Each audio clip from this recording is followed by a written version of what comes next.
آپ دیکھ رہے ہیں گمٹی چرچ ٹی وی۔ خدا ان کے مقدس پاک کلام سے آج کی ہماری تلاوت مقدس مرکز کی معرفت لکھی گئی خدا یسوع مسیح کی انجیل مقدسہ اس کا 12واں باب اور اس کی پہلی 12 آیات ہم خداوند کے کلام پاک میں سے تلاوت سنیں گے۔ مقدس مرکز کی معرفت لکھی گئی خداوند یسوع مسیح کی انجیل اور اس کا 12واں باب اور اس کی پہلی 12 آیات میں خداوند کے کلام میں یہ لکھا ہوا ہے۔ پھر وہ ان سے تمثیلوں میں باتیں کرنے لگا کہ ایک شخص نے پاکستان لگایا اور اس کی چاروں طرف ہاتھا گھیرا اور ہوس کھودا اور برج بنایا اور اسے باغبانوں کو ٹھیکے پر دے کر پردیس چلا گیا۔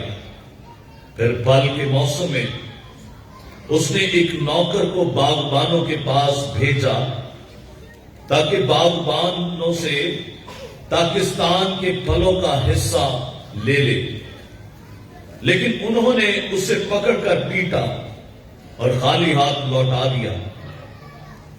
اس نے پھر ایک اور نوکر کو ان کے پاس بھیجا مگر انہوں نے اس کا سر پھوڑ دیا اور بے عزت کیا۔ پھر اس نے ایک اور کو بھیجا، انہوں نے اسے قتل کیا۔ پھر اور بتیروں کو بھیجا اور انہوں نے ان میں سے بعض کو پیٹا اور بعض کو قتل کیا۔ اب ایک باقی تھا جو اس کا پیارا بیٹا تھا۔ اس نے آخر اسے ان کے پاس یہ کہہ کر بھیجا کہ وہ میرے بیٹے کا تو لحاظ کریں گے، لیکن باغبانوں نے آپس میں کہا یہی وارث ہے، آؤ اسے قتل کر ڈالیں، میراث ہماری ہو جائے گی۔ بس انہوں نے اسے پکڑ کر قتل کیا اور پاکستان کے باہر پھینک دیا۔ اب پاکستان کا مالک کیا کرے گا؟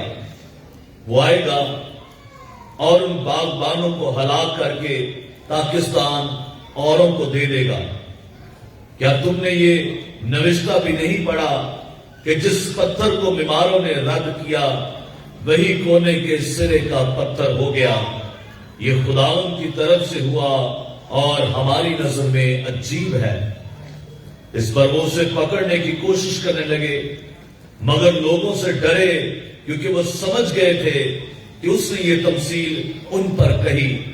بس وہ اسے چھوڑ کر چلے گئے۔ خدا کا شکر اس کے کلام کے لیے، آمین۔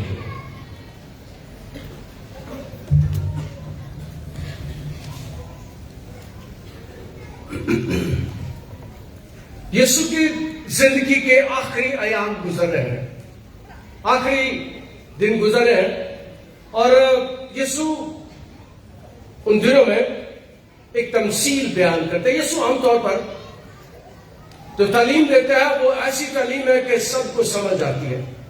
اس وقت صبح گلیل میں بہت سے بڑے بڑے ذمہ دار تھے، ان کے بڑی بڑی زمینیں تھیں اور چونکہ جاگیردار تھے، زمینوں والے تھے، اس لیے ان کے انڈر بہت سے لوگ کام کرتے تھے اور ان کے پاس چونکہ پیسہ تھا، زمینیں تھیں، اور اسی وجہ سے عدالتیں بھی ان کے کنٹرول میں تھیں اور اختیار بھی ان کے پاس تھا، ان کی بڑی شان تھی۔ اور جو مزدور تھے وہ عام طور پر ان سے ستائے جاتے، تنگ کیے جاتے تھے، انہیں مارا جاتا تھا، پیٹا جاتا تھا، کیونکہ وہ بڑے جاگیرداروں کے انڈر ہوتے تھے۔ اور سال میں جب فصل ہوتی تھی تو فصل کے دنوں میں انہیں کچھ حصہ دیا جاتا تھا۔ ہمارے ہاں بھی یہ سلسلہ اب بھی ہے، پہلے بھی ہوتا تھا کہ ذمہ داروں کے ساتھ لوگ رہتے تھے اور جو لوگ رہتے تھے انہیں فصل پر حصہ دیتے تھے۔ کیا ان کے لیے لفظ رکھا کرنے سے رکھے جو ذمہ داروں کے ساتھ بندے رہتے تھے ان کو کیا کہتے تھے؟ میرے ذہن سے نکل گیا۔ سیپی، تھینک یو. جسے ہمارے ملک میں سیپی ہوتے تھے ویسے ہی کمی سیپی ان کے ساتھ ہوتے تھے جو فصل کے موقع پر انہیں کچھ حصہ دیتے تھے اور انہیں ذمہ داروں کے پاس باغ بھی ہوتے تھے، باغات ہوتے تھے. ہمارے بھی بہت سے شہروں میں کچھ باغات ہیں، انگور کے پاکستان ہے، امرود کے، کنوں کے باغات ہیں، اور وہاں پر بھی مزدور کام کرتے ہیں.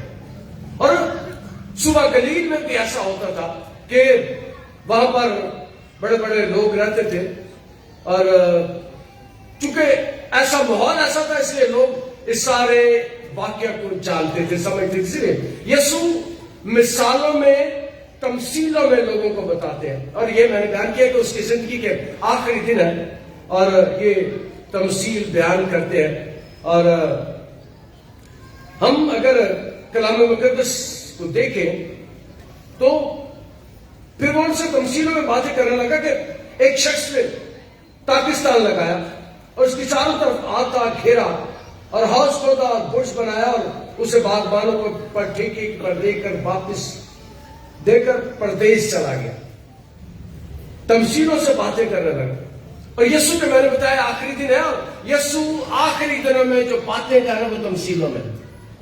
اس کے مرنے کے دن قریب ہے اور جب یہ 12ویں آیت ختم ہوتی ہے اس سے آگے 11ویں آیت میں 12ویں آیت میں بس وہ اسے پکڑنے کی کوشش کرنے لگے مگر لوگوں سے ڈرے کیونکہ وہ سمجھ گئے تھے کہ اس نے یہ تمثیل ان پر کہی ہے. بس وہ اسے چھوڑ کر چلے گئے. وہ اسے قتل کرنا چاہتے ہیں. فقیہ، فریسی، کاہن اسے مارنا چاہتے ہیں لیکن لوگوں سے ڈرتے ہیں. میں نے بتایا فریسی ایسے لوگ تھے جو حکومت کے اور لوگوں کے درمیان رابطے کا کام کرتے تھے. اور اسی طرح ہیکل میں جو کاہن ہوتے تھے اس وقت وہ بھی اس سے ڈرتے تھے. وہ کہتے تھے کہ کیا کرے، ساری دنیا اس کے پیچھے ہو چلی ہے. اور کلام مقدس میں یسوع جس حوالے کا ذکر کرتا ہے یسایہ 5 باب میں ہمیں یہ حوالہ ملتا ہے. یسایہ 5 باب جب شروع ہوتا ہے اس کی پہلی سے دوسری آیت، اب میں اپنے محبوب کے لیے اپنے محبوب کا ایک گیت اس کے پاکستان کی بابت گاؤں گا. میرے محبوب کا پاکستان ایک زرخیز پہاڑ پر تھا اور اس نے اسے کھودا، اس سے پتھر نکال پھینکے اور اچھی سے اچھی تاکیں اس میں لگائیں اور اس میں برج بنایا اور ایک پولو بھی اس میں تراشا اور انتظار کیا کہ اس میں اچھے انگور لگے لیکن اس میں جنگلی انگور لگے. اے یروشلم کا باشندوں اور یہودا کے لوگوں، میرے اور میرے پاکستان میں تم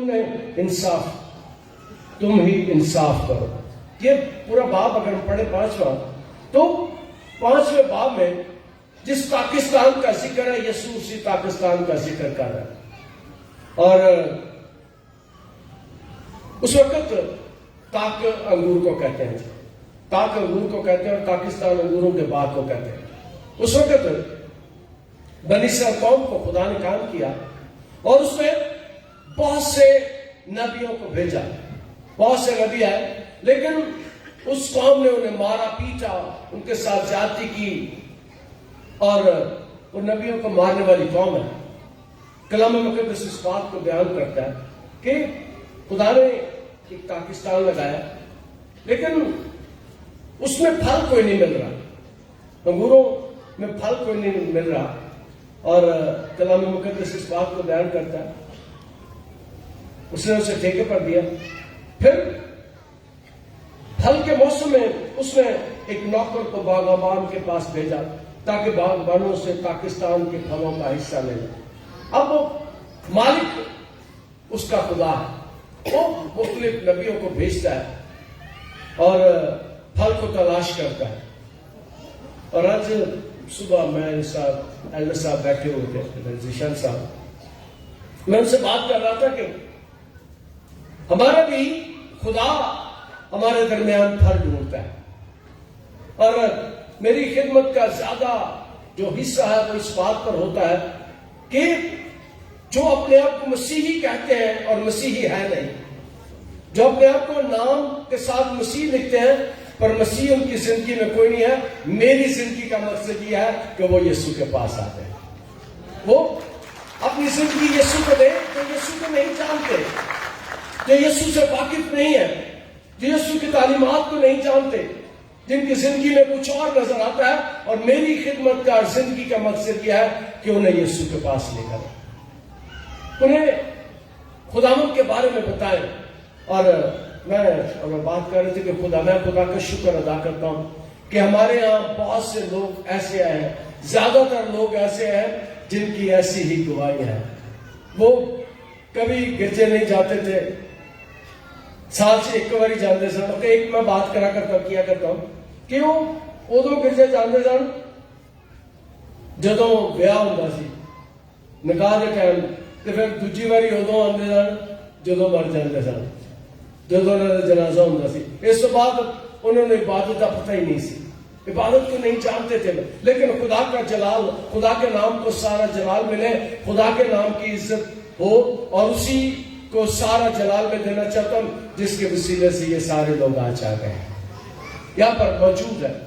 اور خدا کہتا ہے وہ پھل ڈھونڈنے آتا ہے، پھل کوئی نہیں ملتا۔ خدا آج بھی ہماری کلیسیوں میں، ہمارے لوگوں میں، ہماری زندگیوں میں پھل کو تلاش کرتا ہے، لیکن پھل نہیں ہے۔ کلام مقدس اس بات کو بیان کرتا ہے۔ اس نے بھیجا، اس نے ایک نوکر کو بھیجا، لیکن انہوں نے اسے پکڑ کر پیٹا اور خالی ہاتھ لوٹا دیا، اسے پکڑ کر پیٹا۔ خدمت کا کام جو ہے پوری دنیا میں یہ کوئی احسان نہیں۔ لوگ نبیوں کو مارتے ہیں، نبیوں کے مخالف ہوتے ہیں، اور بنی اسرائیل قوم بھی ایسے ہی کیا کرتا تھا۔ اس نے بڑے بڑے نبیوں کو مارا، پیٹا، ان کے ساتھ زیادتی کی، اور خداوند یسوع مسیح اسی بات کو یہاں پہ اس نے پھر ایک اور نوکر کو ان کے پاس بھیجا، مگر انہوں نے اس کا سر پھوڑ دیا اور بے عزت کیا، سر پھوڑ دیا اور بے عزت کیا۔ اس کا مطلب ہے کہ خدمت کے کام میں ایسا بھی ہوتا ہے، لوگ ایسی باتیں کرتے ہیں، ایسے کام کرتے ہیں جس سے ان کی بے عزتی ہوتی ہے، اور کلام مقدس اس بات کو بیان کرتا ہے کہ انہوں نے ایسا ہی کیا۔ اور کلام مقدس اس بات کو بیان کرتا ہے۔ پھر اس نے ایک اور کو بھیجا، انہوں نے اسے قتل کیا۔ پھر اور بتیروں کو بھیجا، انہوں نے ان کو بعض کو پیٹا اور بعض کو قتل کیا۔ اب ایک باقی تھا جو اس کا پیارا بیٹا تھا، اب ایک باقی تھا اور وہ اس کا پیارا بیٹا تھا۔ اور بنی اسرائیل قوم جانتی تھی کہ اس کا بیٹا کون سا، کیونکہ اس سے پہلے مقدس مرکز 2 دفعہ بیان کر چکے ہیں اس بات کو کہ اس کا بیٹا کون ہے۔ اور مرکز کی انجیل کا پہلا باب اس کی 11ویں آیت میں اس بات کا ہمیں ذکر ملتا ہے۔ مرکز کی انجیل پہلے باب کی 11ویں آیت میں آپ کے لیے پڑھوں گا۔ کلام مقدس اس بات کو بیان کرتا ہے 11ویں آیت میں پہلے باب کی، اور آسمان سے آواز آئی کہ میرا پیارا بیٹا ہے، تجھ سے میں خوش ہوں۔ مرکز کے پہلے باب کی 11ویں آیت میں پھر سے پڑھوں گا۔ اور آسمان سے آواز آئی کہ تو میرا پیارا بیٹا ہے، تجھ سے میں خوش ہوں۔ اس کا مطلب ہے یہ آواز کچھ لوگوں نے سنی تھی، اور یہ بھی ان کے درمیان مشہور ہو گیا تھا کہ یہ خدا کا بیٹا ہے۔ لیکن میں نہیں کہتا، یہ کلام کہہ رہا ہے کہ وہ خدا کا بیٹا ہے۔ اور پھر مقدس مرکز 9ویں باب کی 7ویں آیت میں اس بات کو بیان کرتے ہیں۔ 7ویں باب کی 9ویں آیت میں 9ویں باب کی 7ویں آیت میں اس بات کا بیان ہمیں ملتا ہے۔ اور پھر کلام مقدس میں لکھا، پھر ایک بادل نے ان پر سایہ کر لیا، اور اس بادل میں سے آواز آئی، یہ میرا پیارا بیٹا ہے، اس کی سنو۔ بادل سے آواز آئی، اور یہ واقعہ ہم دیکھتے ہیں کہ جب یسوع پہاڑ پر گیا اس کی شکل بدل گئی، اور 3 شاگرد اس کے ساتھ تھے، اور اوپر سے خدا نے آواز دی، خدا نے پکار کر، پھر ایک بادل نے اس پر سایہ کر لیا اور اس بات میں سے آواز آئی کہ یہ میرا پیارا بیٹا ہے، اس کی سنو۔ مقدس مرکز 2 دفعہ بیان کر رہے ہیں کہ یہ بات لوگوں نے سنی کہ یسوع اس کا پیارا بیٹا ہے، یسوع اس کا پیارا بیٹا ہے، اور وہ چاہتے تھے کہ نبیوں کو مارا ہے، اس کے ساتھ چلنے والوں کو مارا ہے، ان کے ساتھ زیادتی کی ہے۔ اب ان کے پیش نظر یہ تھا کہ وہ اس کے بیٹے کو بھی مارے، اس کے بیٹے کو بھی قتل کریں۔ اب ایک باقی تھا جو اس کا پیارا بیٹا تھا، اس نے آ کر میں ان کے پاس یہ کر بھیجا کہ وہ میرے بیٹے کا تو لحاظ کریں گے۔ یسوع کو خداوند نے اس دنیا میں بھیج دیا کہ وہ اس کا لحاظ کریں گے۔ اب میں عام طور پر گاسپل آف پراسپیرٹی پریچ نہیں کرتا، میں خوشحالی کی انجیل سے پریچ نہیں کرتا، میں دکھوں کی انجیل بھی پریچ کرتا ہوں۔ اس نے اپنے بیٹے یسوع کو بھیج دیا تاکہ وہ اس دنیا کا ملاپ خدا کے ساتھ کروا سکے۔ یسوع جب اس دنیا میں آیا تو یاد رکھیں مسیحیت قبر سے شروع ہوئی ہے، مسیحیت قبر سے شروع ہوئی ہے، مسیحیت لہو سے شروع ہوئی ہے، مسیحیت کوڑوں سے شروع ہوئی ہے، مسیحیت یسوع پر لگنے والے 1:40 کوڑوں سے شروع ہوئی ہے۔ اور یاد رکھیں جب اس کو مار پڑتی تھی تو یسایہ کہتا ہے اس کے مار کھانے سے ہم نے شفا۔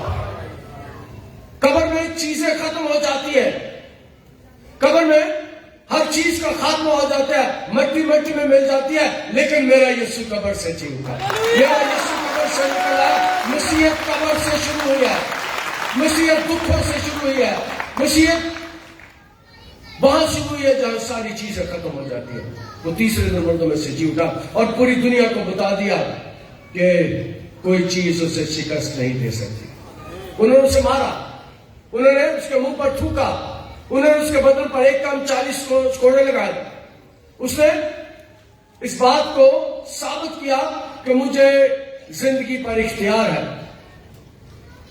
اور خدا نے اپنے بیٹے کو بھیج دیا تاکہ جو کوئی اس پر ایمان لائے ہلاک نہ ہو بلکہ ہمیشہ کی زندگی پائے۔ وہ خود بھی ہلاک نہیں ہوا۔ یاد رکھیں کہ یسوع ہلاک نہیں ہوا، یسوع کو ہلاک کیا گیا۔ انہوں نے یسوع کو مارنے کی کوشش کی اور یسوع کو مار دیا، لیکن میرا یسوع تیسرے دن قبر میں سے باہر آ گیا۔ مسیحیت ایسے ہی شروع ہوئی ہے۔ اور جب ہمیں کوئی ستاتے ہیں، تنگ کرتے ہیں، دکھ دیتے ہیں تو اس بات کو یاد رکھنا چاہیے کہ یہ سارا کچھ یہاں سے شروع ہوا ہے، اور خدا نے اپنا بیٹا بھیج دیا۔ اور مرکز 2 دفعہ اس بات کو بیان کر سکتا ہے کہ یسوع خدا کا بیٹا ہے۔ وہ میرے بیٹے کا لحاظ کریں گے، کہتا کہ میرے بیٹے کا لحاظ کرے گا، لیکن ان باغبانوں نے آپس میں کہا یہی وارث ہے، آؤ اسے قتل کر ڈالیں، میراث سماری ہو جائے گی، آؤ اسے قتل کر ڈالیں۔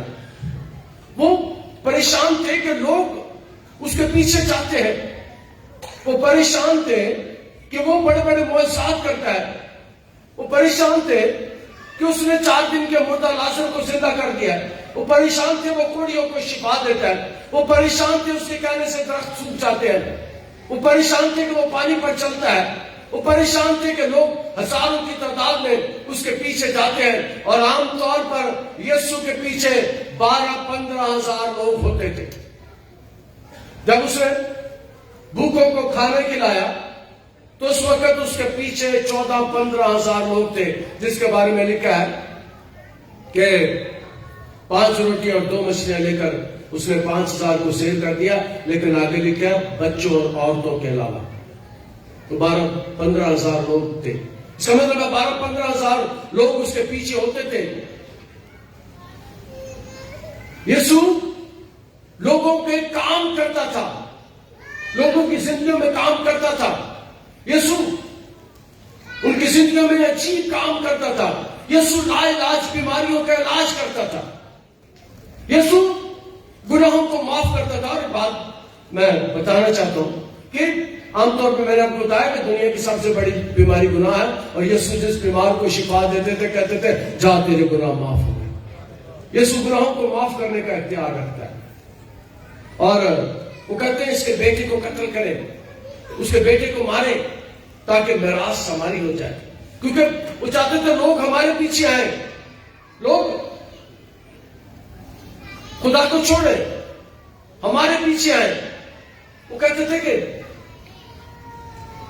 اگر ایسا ہو گیا، آگے چل کے ایک اور واقعہ لکھا ہے، کہنے میراث ہماری ہو جائے۔ وہ کہتے تھے کہ وہ جو ہم پر حکمران ہے، ایسا نہ ہو کہ وہ گلیل صوبے کی زمینوں پر بھی قبضہ کر لیں، جائیداد بھی اپنے قبضے میں کر لیں اور لوگ بھی ان کے اندر چلے جائیں۔ وہ اس بات سے بھی ڈرتے تھے، اور کلام مقدس اس بات کو بیان کرتا ہے کہ بس انہوں نے اسے پکڑ کر قتل کیا اور پاکستان کے باہر پھینک دیا۔ اب پاکستان کا مالک کیا کرے گا؟ وہ آئے گا اور ان باغبانوں کو ہلاک کر کے پاکستان اوروں کو دے دے گا۔ کیا تم نے یہ نوشتہ بھی نہیں پڑھا کہ جس پتھروں کو معماروں نے رد کیا وہی کونے کے سرے کا پتھر ہو؟ یہ نوشتہ، یہ زبور 118 سے لیا گیا حوالہ، اس کی 22ویں 23ویں آیت میں پڑھ دوں گا۔ زبور 118 اس کی 22ویں اور 23ویں آیت، کلام میں لکھا جس پتھر کو معماروں نے رد کیا، زبور 118 میں جس پتھر کو معماروں نے رد کیا وہی کونے کے سرے کا پتھر ہو گیا، اور یہ خداوند کی طرف سے ہوا اور ہماری نظر میں عجیب ہے۔ یہ وہی ہے، وہی دن ہے جسے خداوند نے مقرر کیا، ہم اس میں شادمان ہوں گے اور خوشی منائیں گے۔ جس پتھر کو معماروں نے رد کیا وہی کونے کے سرے کا پتھر ہو گیا۔ یہ نوشتہ زبور 118 سے لیا گیا۔ اور کونے کے سرے کا پتھر کیا ہے؟ جو جب کونے کے سرے کے پتھر کو یوں جوڑا جاتا ہے تو وہ دو دیواروں کو آپس میں جوڑ دیتا ہے۔ کونے کے سرے کا پتھر وہ ہے جو دو دیواروں کو آپس میں جوڑتا ہے، اور میرے یسوع نے جو کام کیا اسے رسول کہتے ہیں کہ وہ کونے کے سرے کا پتھر تھا۔ میرے یسوع نے جو کام کیا اس نے کام کونے کے سرے کے پتھر والا کیا، اس نے خدا کو اور انسان کو آپس میں جوڑ دیا۔ اس نے خدا کو انسان کو آپس میں جوڑ دیا ہے۔ اس نے انسان کے ساتھ خدا کا رشتہ، وہ جو باغ عدن میں ٹوٹا تھا، اسے پھر سے قائم کر دیا۔ جو جدائیاں پڑی تھی اسے پھر سے قائم کر دیا۔ وہ کونے کے سرے کا پتھر ہے، کونا کنارہ ایسا ہے جو دو دیواروں کو آپس میں جوڑتا ہے، اور یسوع جوڑنے کے لیے آیا تھا۔ وہ رشتہ جو باغ عدن میں ٹوٹا تھا۔ اور ایک بات یاد رکھنا، ہم دنیا کے وہ لوگ ہیں، آپ دنیا کے وہ لوگ ہیں، آپ دنیا کی وہ بیٹی ہیں، آپ وہ بیٹے ہیں جو یسوع کو اپنا بھائی اور خدا کو اپنا باپ کہہ سکتے ہیں، کوئی اور نہیں کہہ سکتا۔ کوئی اور دنیا میں خدا کو اپنا باپ نہیں کہتا۔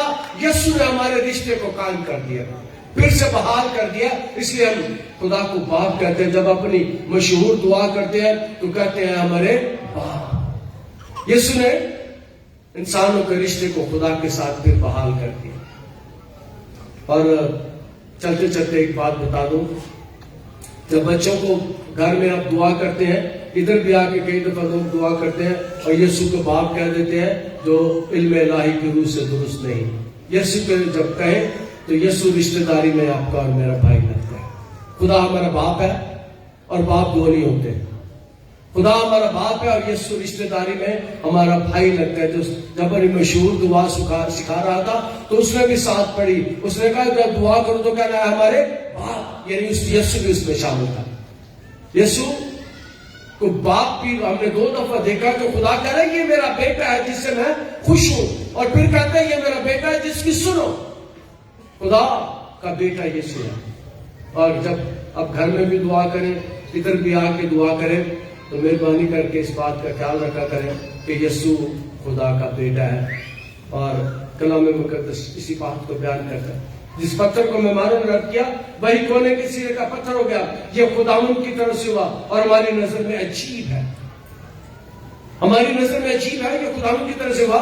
خداوند چاہتا تھا کہ میرا بیٹا جائے اور ہماری ملاقات، خدا چاہتا تھا کہ انسان ان کے ساتھ ہو جائے۔ اس پر وہ اسے پکڑنے لگے۔ اب وہ پریشان تھے کہ لوگ ہمارے مخالف ہو جائیں گے،